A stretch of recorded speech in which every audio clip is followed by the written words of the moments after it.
everyone! So, usually, when you take a picture on your iPhone, it gets stored in HEIC format. If you want your pictures to be automatically saved in JPG format, here's how you can do it. Just go to your settings,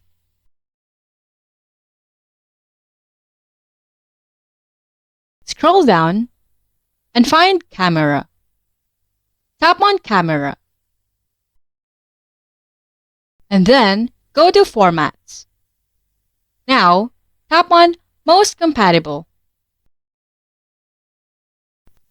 And it will automatically save images in JPG format. Now, let's take a picture, and you'll see that the picture is saved in JPG format.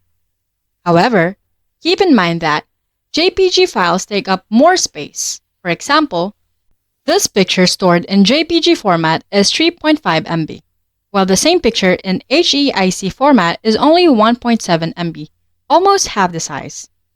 So, there's a trade-off. If you want all your photos saved in JPG format, it will take up extra space on your phone.